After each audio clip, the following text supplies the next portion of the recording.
Financial markets పై పట్టు సాధించాలనుకునే వాళ్ళు Revanth conduct చేసే వెబినార్ కోసం ఈ నెంబర్ కి కాల్ చేయండి.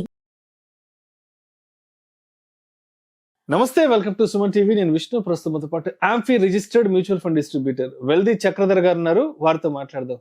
సార్ చక్రధర్ గారు నమస్తే. సార్ సార్ చక్రధర్ గారు, ఈ మధ్య ఈ మెడికల్ ఇన్సూరెన్స్ ఏదైతే ఉందో, మెడికల్ క్లెయిమ్, దీనికి సంబంధించి ఒక 15 కంపెనీలకు గాను అందులో ఒక 11 ఇన్సూరెన్స్ కంపెనీలు ఇన్సూరెన్స్ క్లెయిమ్ సెటిల్మెంట్ ఇవ్వడంలో కొంత ఇబ్బందులు ఎదుర్కొంటున్నాయి. ₹1,00,000 క్లెయిమ్ అమౌంట్ రావాల్సి ఉంటే ఒక 30% 40% ఆపేసేసి మిగతాది ఇస్తున్నారు, 60,000-70,000 ఇస్తున్నారంటూ కూడా ఆర్టికల్ ఒకటి చదివాను. ఒక ప్రముఖ ఇంగ్లీషు ఎకనామిక్ టైమ్స్ లో వచ్చింది. సో ఎందుకంటారు ఈ మధ్య కాలంలో హెల్త్ ఇన్సూరెన్స్ కి సంబంధించి ఇటువంటి ఇబ్బందులు ఎదుర్కొంటున్నాయంటారు ఆ కంపెనీల వైపు నుంచి? యాక్చువల్గా ఏంటంటే మన దగ్గర కంపెనీస్ బాగా పెరుగుతున్నాయి. ఇవాళ ఇండియాలో చూస్తే దగ్గర 36 కంపెనీలు హెల్త్ ఇన్సూరెన్స్ లో ఉన్నాయి. సో మీరు ఒక పెద్ద మంచి హాస్పిటల్కి వెళ్తే, లైక్ కాంటినెంటల్ హాస్పిటల్ కావచ్చు, లేదంటే ఏజ్ హాస్పిటల్స్ కావచ్చు, అక్కడ ఇన్సూరెన్స్ కింద చూస్తే బోర్డు లో 36 పేర్లు ఉంటాయి. SBI కానీ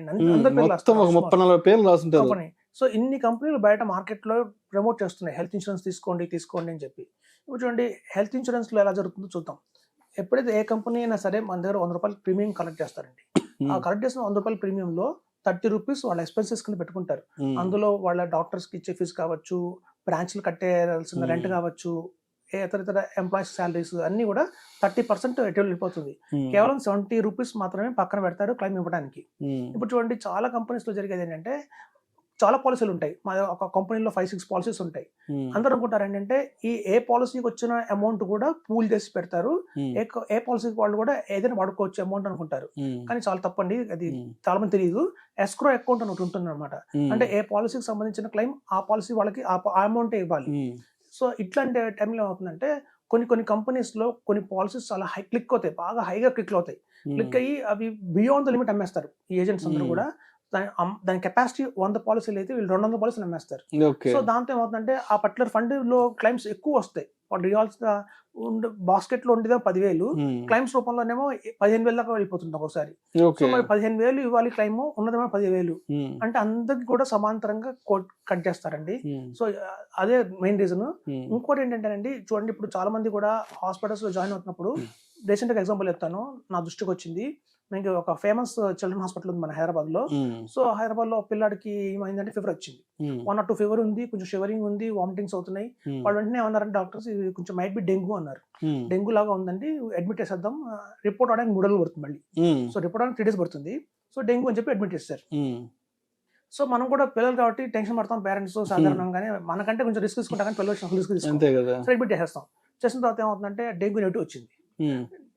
క్లెయిమ్ పెట్టారు. క్లెయిమ్ పెడితేనేమో రిజెక్ట్ అయింది. ఎందుకు అంటే అసలు 1 or 2 ఫీవర్ కి మీరు ఎందుకు అడ్మిట్ చేశారు అంటాడు ఇన్సూరెన్స్ కంపెనీ వాడు. 102 ఫీవర్ కూడా 104 వస్తేనే అడ్మిట్ చేయాలి. ఇది చాలా మంది తెలియదు ఈ విషయం. ఫీవర్ వస్తే 1 ఫీవర్ వచ్చింది అడ్మిట్ అవుతానంటే మళ్ళీ కుదరదండి. నామ్స్ ఉన్నాయి. ఫీవర్ 104 అండ్ అబోవ్ ఉంటేనే సీరియస్ ఫీవర్ కింద. 104 వచ్చేదాకా మనిషి అక్కడ ఉండడు కదా సార్, పోయే అవకాశాలు కూడా ఉంటాయి కదా వాళ్ళ దృష్టిలో. అది సీరియస్ ఫీవర్. 104 అంటే వాళ్ళ దృష్టిలో అడ్మిట్ అవ్వాల్సిన కారణం, రూమ్ తీసుకొని అడ్మిట్ అవ్వాల్సిన కారణం 104 వస్తే. 102, 103 మన ఇంట్లో మందులు వేసుకొని, పారాసిటమాల్ వేసుకొని, గ్లూకోజ్ పెట్టుకొని తగ్గించుకోవచ్చు అని వాళ్ళ ఒపీనియన్. సో దాంతో క్లెయిమ్ వ్యవస్థ ఫెయిల్ అయింది. ఇంకోటి ఏంటంటే హాస్పిటల్లో వాళ్ళు బిల్స్ కూడా ఎక్కువ వేస్తారండి. యాక్చువల్గా ఏంటంటే చాలా మంది అనుకుంటారంటే మనం క్యాష్ ఇస్తే తగ్గుతుంది కదా బిల్లు, ఇన్సూరెన్స్ అంటే ఎక్కువ పడుతుంది కదా, ఎక్కువ బాధేస్తారేమో అన్న థాట్ ఉంటుంది. అది కూడా నిజం కాదండి. ఇన్సూరెన్స్ కంపెనీ ప్రతి ఒక్క హాస్పిటల్ తో టై పెట్టుకుంటుంది. నేను ఈ బలాన్ రూమ్ రెంట్ కి నెలకి రోజుకి 10,000 ఇస్తాను అని ఒక అగ్రిమెంట్ ఉంటుంది వాళ్ళ మధ్యలో. సో ఆ అగ్రిమెంట్ ప్రకారం ఆ ఇన్సూరెన్స్ కంపెనీ నుంచి వాళ్ళు 10,000 తీసుకుంటారు. కానీ మనం క్యాష్ పెట్టుకుని వెళ్ళామనుకోండి, మనకి రూమ్ రెంట్ 19,000 20,000 చెప్తారు. ఎందుకంటే డిమాండ్ ఉన్న బెడ్లు ఖాళీగా 10 ఖాళీగా ఉంటాయి. జేరే వడ్డాల్సిన వాళ్ళు 20 మంది ఉంటారు. సో అక్కడ మీరు క్యాష్ ఇచ్చే వాళ్ళకి ఎక్కువ రెంట్స్ కూడా వేస్తారు. సో ఆ రూపంలో కూడా మీకు చాలా పెద్ద అమౌంట్ వస్తుంది. సో కాబట్టి ఏంటంటే ఇందులో ఎందుకు ఇవ్వలేకపోతున్నాయి బాగా చాలా ఇన్సూరెన్స్ కంపెనీలు అంటే, ఇన్సూరెన్స్ కంపెనీ పెట్టిన కొత్తలో ఏమవుతుందండి, వాళ్ళకి 2 years దాకా కొన్ని కవర్ చేయరు. 2 years దాకా sinus, piles, gravid stones, renal stones, hernia, thyroid ఇట్లా సంబంధించిన కొన్ని కవర్ కావు. పీడీ అంటే ప్రీ ఎగ్జిస్టింగ్ డిసీజెస్. అంటే మన బాడీలో మనం తీసుకున్న పాలసీ టైంకి ఏదైనా ఉంది అంటే ఎలిమెంట్, షుగర్ కావచ్చు, డయాబెటిక్ కావచ్చు, అలాగే బీపీ కావచ్చు, థైరాయిడ్ కావచ్చు, వీటికి సంబంధించిన ఏదైనా సరే 3 ఏళ్ళ కట్టక్కర్లేదు, ఇన్సూరెన్స్ కవర్ చేయదు. సో ఇట్లాంటి రాయితీల వల్ల ఏమవుతుందంటే ఇన్సూరెన్స్ కంపెనీలకి ఫస్ట్ పెట్టిన కంపెనీలు 5 ఏళ్లలో వాళ్ళకి ఏం క్లెయిమ్ రాదు. అన్ని క్లెయిమ్స్ వీటి కింద కొట్టి పడేస్తారు. 2 years లోపల వచ్చింది కాబట్టి మేము ఇవ్వం, 3 years ఇంకా మీకు పీడీ ఉంది కాబట్టి తీసా మీకు క్లెయిమ్ ఇవ్వం అని చెప్పి చాలా కొట్టేస్తారు. సో దాంతో ఏంటంటే ఫస్ట్ 5 years కంపెనీకి ఏం క్లెయిమ్ రాదు. ఎప్పుడు 6th year నుంచి వచ్చిందో అప్పుడు క్లెయిమ్స్ బాగా వస్తాయండి, ఏ కంపెనీకైనా బాగా వస్తాయి. సపోర్ట్ ఫండ్ లేకపోతే అంటే సఫిషియెంట్ కార్పస్ కనుక వాళ్ళ అకౌంట్ లేకపోతే మాత్రం మొత్తం అమౌంట్ ఇవ్వకుండా IRDA కూడా ఏం చెప్పింది అంటేనండి కొన్ని ఎక్స్క్యూషన్స్ పెడుతుంది. అంటే ఇప్పుడు మనకి డైఫర్స్ కానివ్వండి, లేకపోతే ఏదైనా ప్లాస్టిక్స్ కొన్ని ఉంటాయి వాడేవి, సో వాటి కవర్ చేయక్కర్లేదు. సర్జికల్ కొన్ని ఉంటాయి వాటికి డిస్పోజల్స్ ఉంటాయి, వాటికి కవర్ కాదు ఇన్సూరెన్స్. సో వీళ్ళు ఏం చేస్తారంటే హాస్పిటల్ వాళ్ళు కూడా తెలివిగా వాటి కింద ఎక్కువ అమౌంట్ రాసేస్తారు అన్నమాట. అట్లా వీటి కవర్ కావు.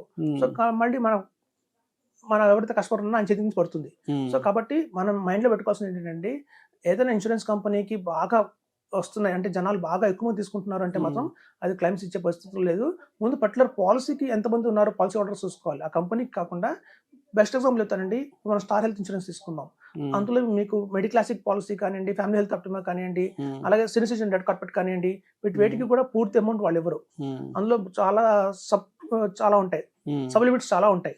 అవి కూడా బియాండ్ ద లిమిట్ అమ్మేశారు వాళ్ళు మార్కెట్ లో. సో కాబట్టి వాటి క్లైమ్స్ ఎక్కువ రావు. అదే ఎష్యూర్డ్ కానీ కాంప్రహెన్సివ్ కానీ మళ్ళీ క్లైమ్ వెంటనే వస్తుంది. సో ఈ మధ్య ఏంటంటే చాలా మంది నేను కూడా గమనిస్తున్నాను, డిశ్చార్జ్ అవ్వడం కూడా చాలా టైం పడుతుంది ఇన్సూరెన్స్ కంపెనీస్ లో. అంటే ఇప్పుడు చూడండి, మనం 6 o'clock చెప్తారు మీరు డిశ్చార్జ్ చేస్తాము అని, కానీ సెటిల్మెంట్ అయ్యేసరికి రాత్రి 11 అవుతుంది. రాత్రి 12కి సెటిల్మెంట్ అయిన వాళ్ళు కూడా ఇంకా మధ్యాహ్నం 12 గంటలకు అంటారు, సాయంత్రం 6 గంటలు చేస్తారు. 6, 7, 8, 9 కూడా అయిపోతుంది. యాక్చువల్గా ఏంటంటే హాస్పిటల్స్ లో వాళ్ళు ఏంటంటే ఒకే రోజు పెద్ద హాస్పిటల్స్ చాలా మంది తెలియక ఏంటంటే మనం పెద్ద MNCs కంపెనీస్ లో పెద్ద మల్టీ స్పెషాలిటీ జరదా అనుకుంటాం. పెద్ద కాంటినెంటల్ పెద్దవి తీసుకుంటారు. అలా పెద్దవి తీసుకుంటే పేషెంట్స్ కూడా ఎక్కువ మంది ఉంటారు. అన్ని మంది పేషెంట్స్ వాళ్ళు ఆ ఇంటర్నల్ గా డిపార్ట్మెంట్ లో వాళ్ళు అందరి ఫైల్స్ రెడీ చేయాలి, చేసుకోవాలి. వాళ్ళు ఏమైనా ఫుడ్ తిన్నారా, లేకపోతే వాళ్ళు ఏదైనా ఎక్స్ట్రా ఏదైనా తీసుకున్నారా, అవన్నీ కూడా ఆ మెడికల్స్ నుంచి వాళ్ళకి రిపోర్ట్స్ రావాలి, అన్ని డిపార్ట్మెంట్స్ నుంచి మెడికల్ రావాలి. మొత్తం ఇంత బంచ్ తయారవుతుంది. అప్పుడు డిశ్చార్జ్ సమ్మరీ ప్రిపేర్ చేయాలి, చాలా టైం పడుతుంది. సో ఇన్ని ప్రిపేర్ అయ్యాక అప్పుడు దీన్ని అప్లోడ్ చేస్తే కానీ అక్కడ సెటిల్మెంట్ రాదు. సో వాళ్ళకి ఇవన్నిటికీ 6-7 అవుతుంది. సో అక్కడ ఎవరైతే క్లైమ్ డిపార్ట్మెంట్ లో ఇష్యూ చేసే వాళ్ళు ఉన్నారో వాళ్ళు మొత్తం చదివి ఎందులో అనుమానం వచ్చింది అనుకోండి, వాళ్ళు బ్రేక్ పెడతారు అక్కడ, మళ్ళీ వాళ్ళకి జస్టిఫై చేయాలి. సో ఇదంతా అందుకని చాలా ప్రాబ్లం అవుతుంది.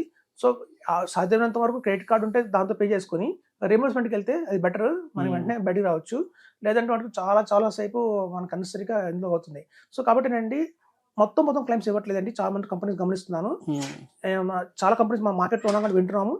నేను ఎనీ కంపెనీ, అది ఇవాళ ఒక కంపెనీని చెప్పడానికి లేదు, అన్ని కంపెనీలు కూడా కోత పెడుతున్నాయి. ఇంకా రాను వాళ్ళకి క్లైమ్స్ పెరుగుతున్నాయి, నెంబర్ ఆఫ్ ఇండస్ట్రీ పెరుగుతున్నారు, కస్టమర్స్ పెరుగుతున్నారంటే మాత్రం ఇంకా క్లైమ్స్ తగ్గే అవకాశం చాలా ఉంది ఫ్యూచర్ లో. కాబట్టి ప్రీమియం తక్కువ ఎవరి దగ్గర ఉంది అని చూసుకోవడం బెటర్ అండి. ఇప్పుడు చాలా కంపెనీలు అందుకే ముందుకు వచ్చాయి. మీరు కనుక ఫస్ట్ 50,000 రూపీస్ నేను బేర్ చేస్తాను అంటే మాత్రం మన ప్రీమియంలో మనకి సహా డిస్కౌంట్ ఇస్తున్నారు, ప్రీమియం డిస్కౌంట్. సో ఇక్కడ ఎలా కడుతున్నాం మనం, అదే ప్రీమియంలో తగ్గించుకుంటే మనకు అత్యధికంగా లాభం ఉంటుంది. ఎందుకంటే క్లైమ్ ఎప్పుడు రాదండి, వచ్చేది ఎప్పుడు 4-5 ఒకసారి వస్తుంది క్లైమ్. సో అట్లాంటి క్లైమ్ ముందు నుంచి ఎందుకు ఎక్కువ డబ్బులు కట్టాలి. సో కాబట్టి ప్రీమియంలో రాయితీ పొందండి, 50% డిస్కౌంట్ ఇచ్చే ప్రీమియమ్స్ ఉన్నాయి. సో అలాంటి పాలసీస్ తీసుకుంటే అత్యధికంగా బ్రహ్మాండంగా బాగుంటుందని చెప్తున్నాను. Thank you sir, thank you so much Chakradhar గారు. థ్యాంక్ యూ అండి.